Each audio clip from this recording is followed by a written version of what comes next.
to my least favourite because I enjoyed that. And so I've put them all in order next to me here. And I'm excited to talk about them with you today. Was just on a reading kick this month, and I read some great books. I had a lot of 4-star reads, so that's exciting. But yes, let's get started. Something to note that I did set up that I wasn't planning on starting yet, but someone's found it and signed up, so I'm gonna be starting it later on this week. I did set up memberships. You don't have to sign up, it's just an extra way to support the channel, I guess. But I'll be doing an extra video every week for my members. So yes, that is set up if you did want to join. No pressure, of course. There will still be videos going up on the channel like normal anyway. But yeah.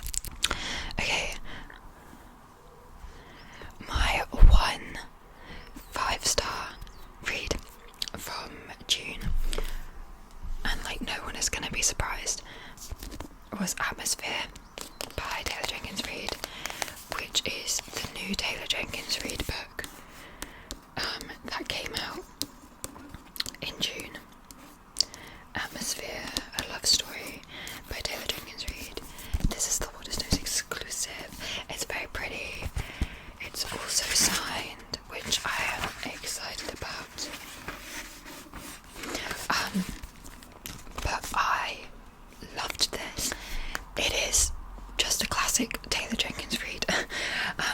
It's set at NASA with a group of NASA astronauts, the second time after they've let women into NASA.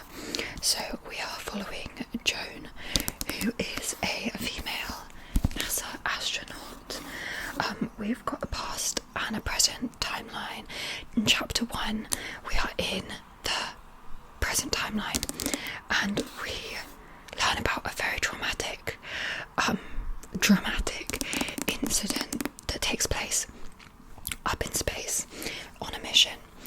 And then we go back in the next chapter to the past timeline, where we learn and meet all of the characters who are in the very dramatic incident that takes place in the first chapter, and you fall in love with all of these characters, and you know from the first chapter that something very, very bad is going to happen, but you kind of forget about it because she structures it in such a way that you only really have the present timeline like 2 or 3 times within the first 15% of the book, and then you kind of forget about it, and then you get to the end and oh my god, I sobbed.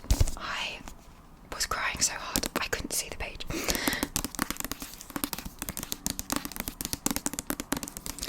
As it says, this is a love story between Joan and another one of the astronauts, and they were so cute. It killed me. I won't say who it is because I think it's kind of a spoiler. It doesn't say in the blurb, so I won't say, but they're very cute.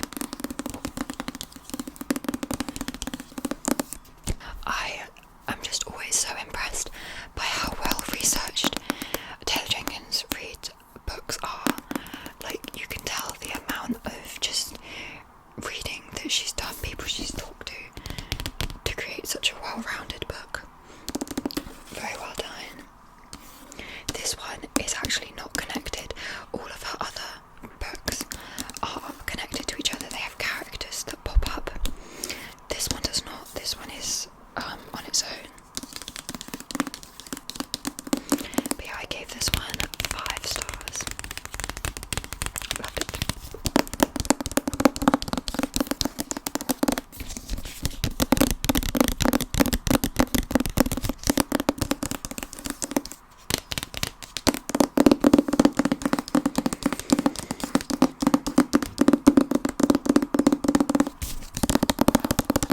The next book I gave 4.5 stars, so nearly a 5 stars, but not quite. And this was my other pre-order. This actually technically came out in May, but like right at the end of May. I started it at the start of June, and that's Problematic Summer Romance by Ali Hazelwood. I really enjoyed this.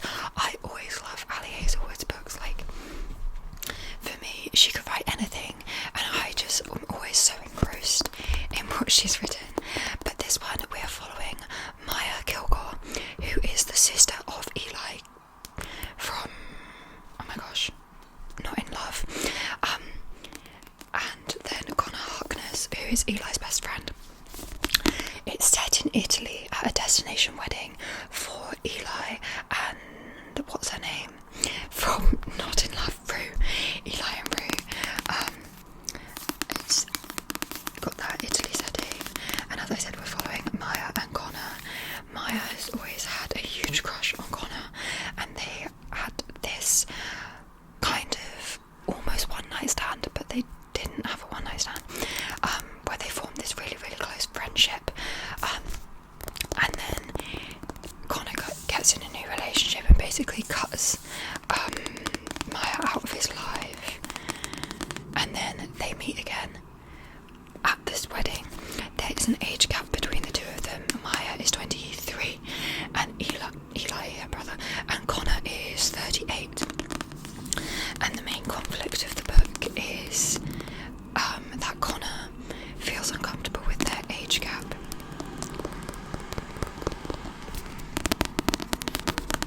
Again, we've got a past and present timeline in this book, so the whole book is set in a span of 1 week over this wedding, but because of the flashbacks to the past when Connor and Maya are first meeting and their relationship, it didn't feel rushed or insta-lovey in any way, because they had such a solid background relationship, which I liked.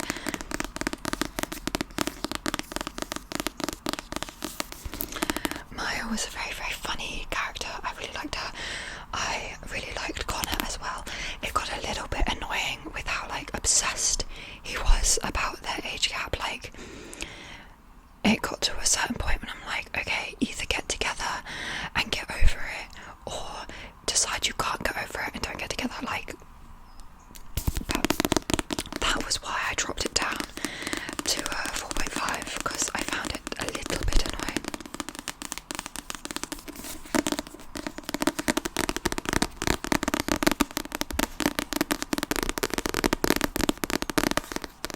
There's another anime fluid coming out later on this year, and I need it now because they're just always so good.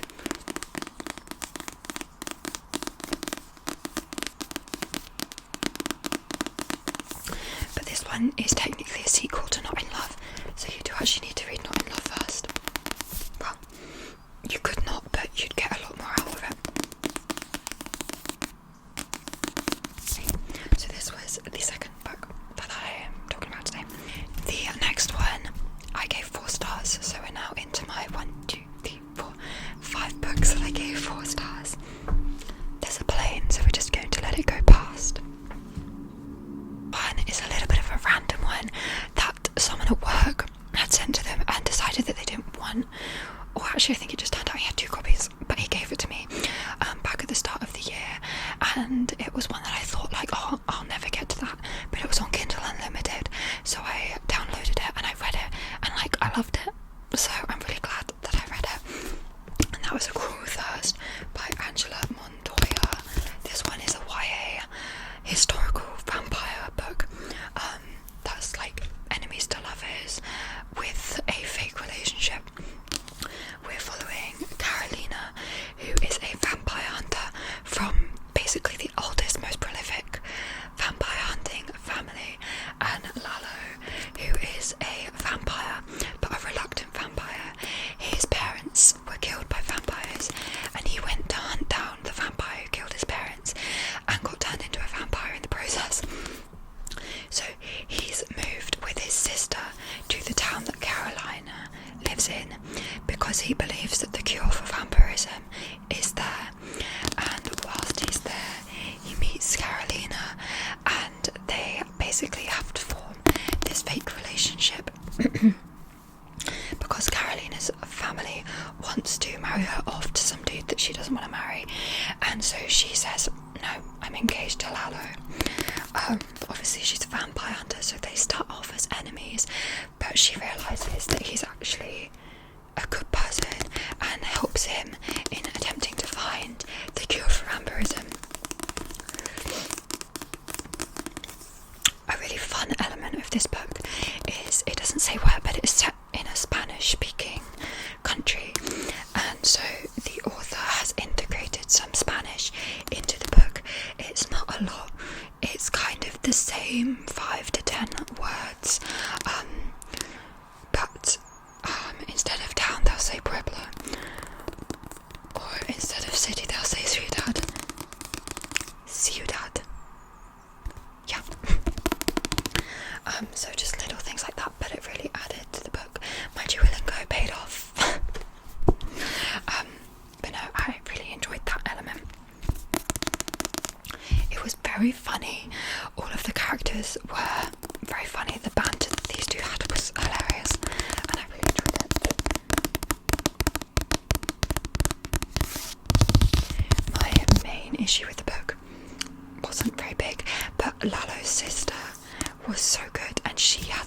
like a brief relationship with Carolina's cousin, but we literally saw like one scene of it.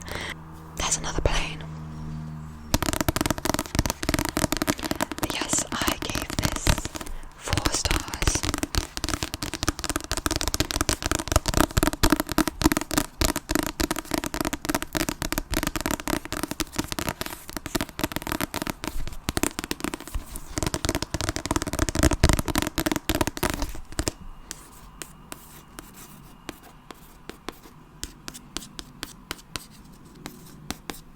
The next book is probably my biggest surprise of the month.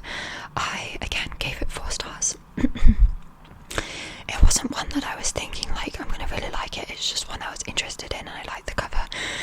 It turned out to be the perfect summer book as well. That was Lost in the Garden by Adam S.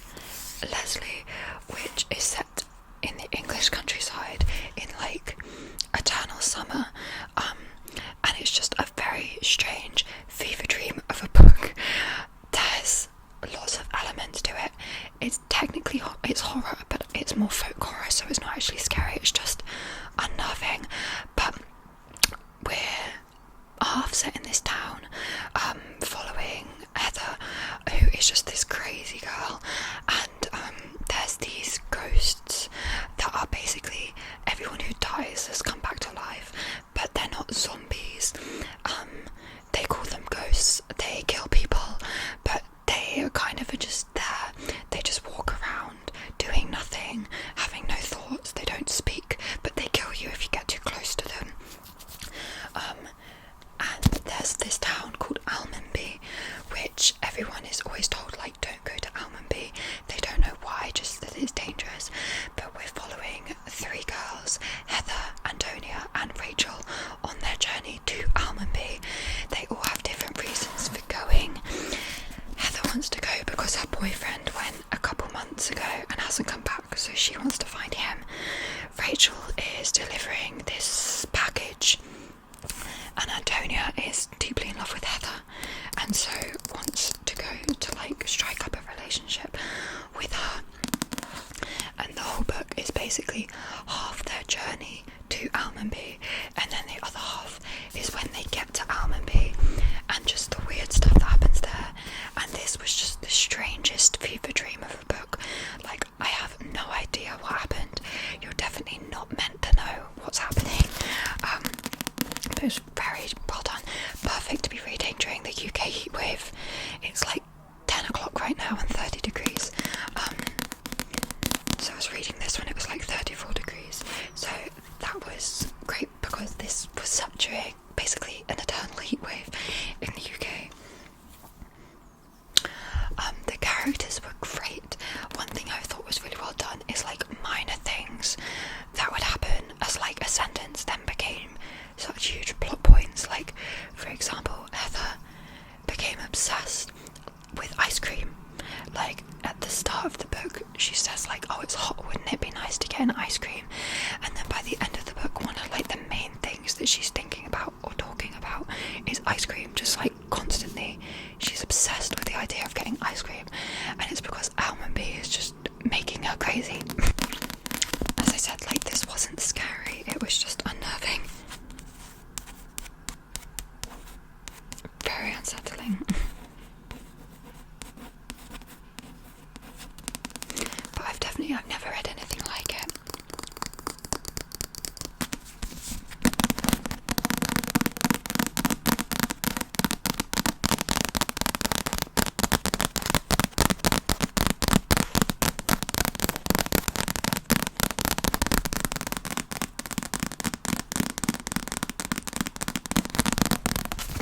Okay, the next book is one that I actually picked out for my July TBR, and then I read it on the last day of June.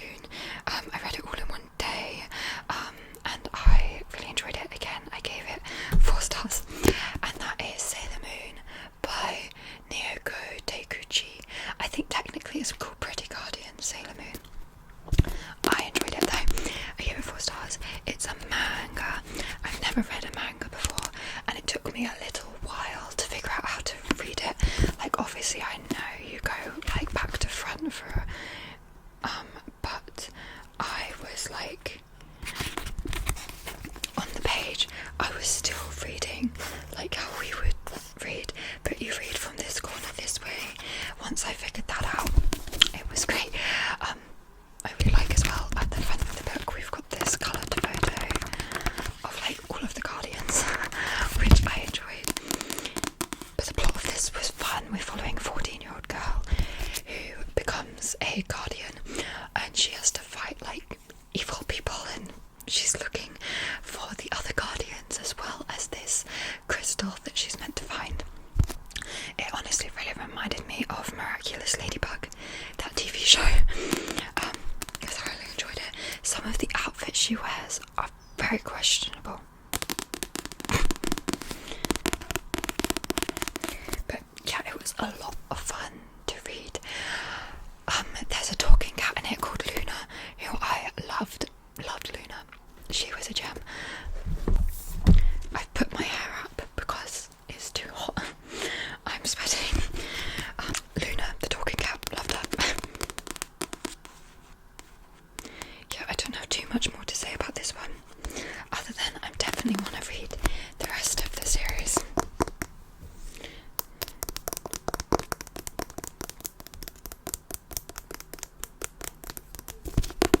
Yes, I gave this one 4 stars as well.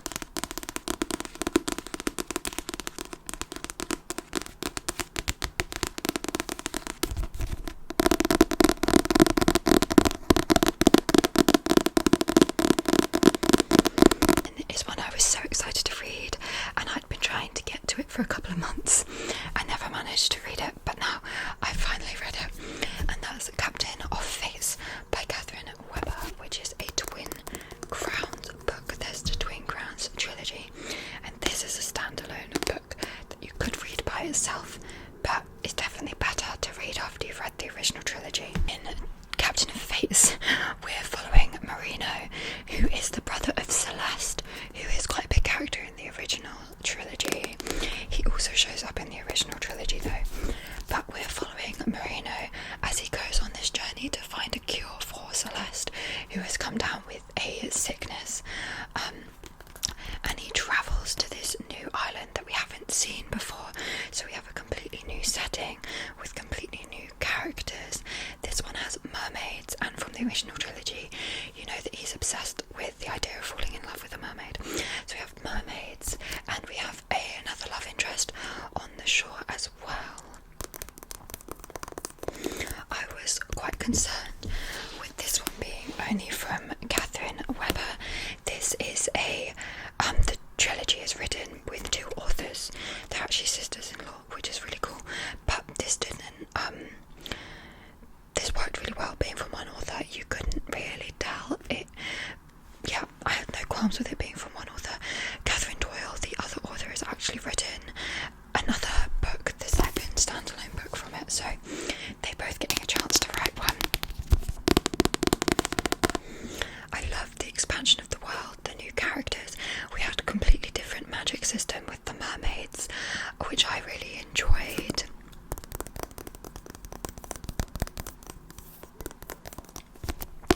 I really enjoyed Marino and Lana, one of his love interests.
their magic, that type of thing.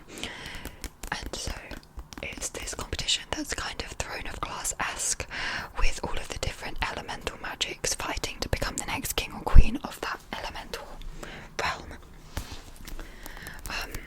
But it's kind of like Blaze coming into herself and having to own this magic that she's been scared to use and learning how to use it. It was at times a little bit coincidental, like she would just figure something out despite never having been able to use her magic before. She would just figure it out, and then the next chapter she could do it. And it contradicted itself a little bit at one point with the magic system, but it was a very cool magic system with a really fun cast of characters. A lot of them were very funny. Her brother was very funny. It was a kind of love triangle, and I didn't care for half of the love triangle, and then something happened with the half of the love triangle that I cared about, so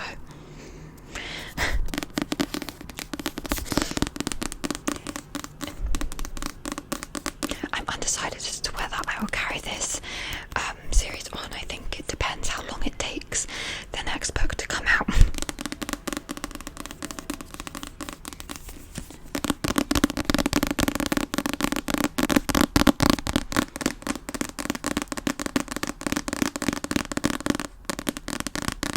But yes, Heir of Storms.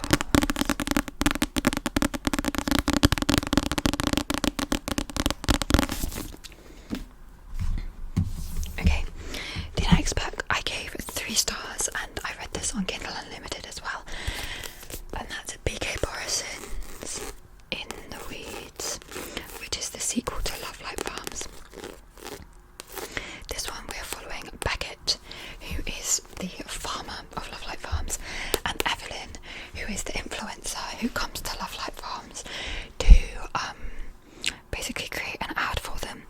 They had a one-night stand a year or 2 ago, and then they never saw each other again, but there's definitely still lingering feelings there. And yeah, it was basically just their romance, like coming back together after this one night stand. There wasn't much plot to it, I think, was my main issue with this.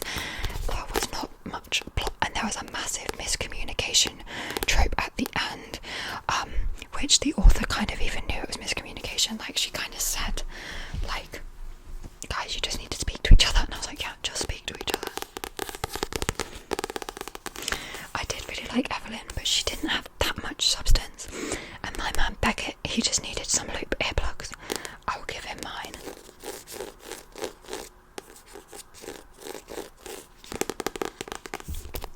But there are cats, and there was a duck in this that I loved.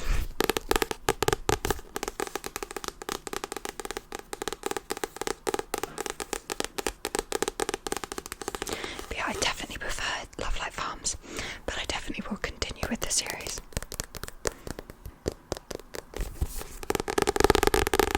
And I gave this one 3 stars.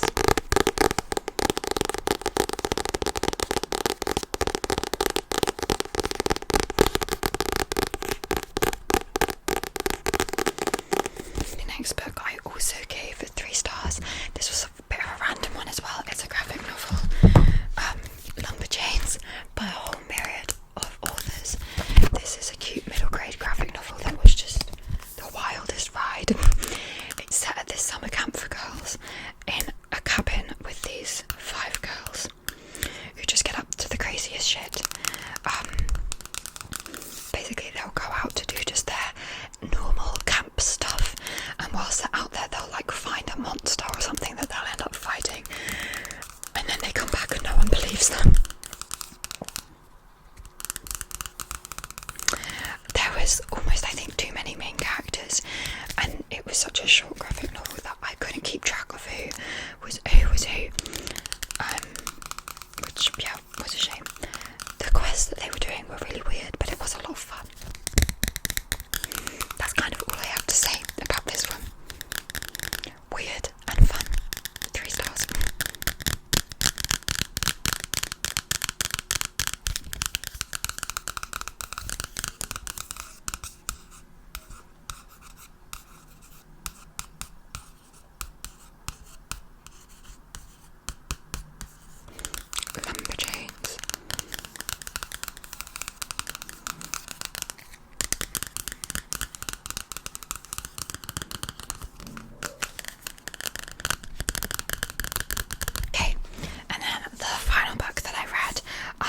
unfortunately did not like. I gave this 2 stars, which is a shame because it's a very pretty book and I got it from Lumberchains and it was on my like most anticipated books to read this year list, but I really ended up not liking it.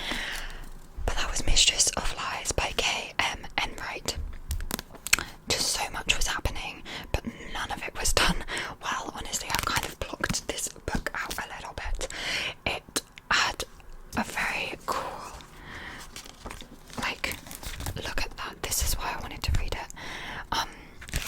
But I just, in the end, didn't love it. It was like a cool concept. We're following a very rich socialite who has just killed her dad and to take over his position of power essentially, and she's a blood worker, which means that they like can taste blood and like do things with it, but I don't really know what it was because it was never explained.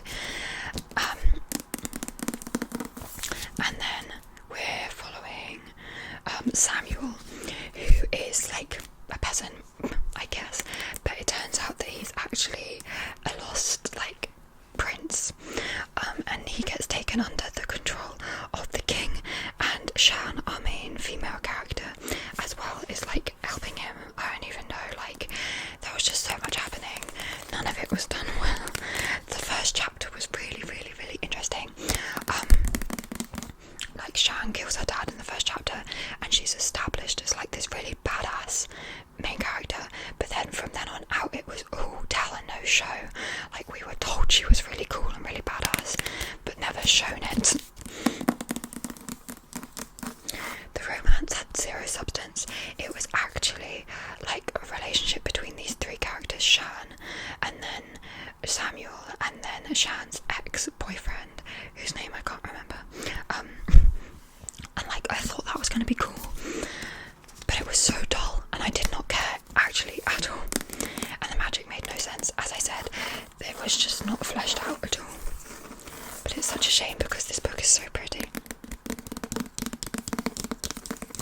But yeah, I've completely blocked this out. I also read this right at the start of the month, so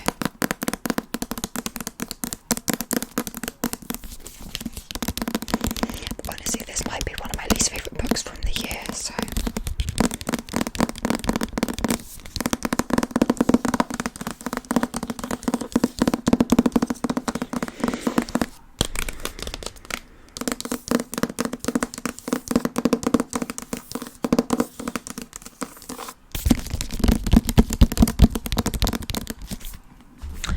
okay, that is everything that I read in June.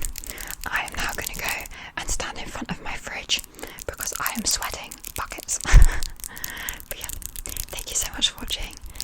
Let me know what you read in June. Leave a like, comment and subscribe if you want to, but don't feel that you have to. And I'll see you all in my next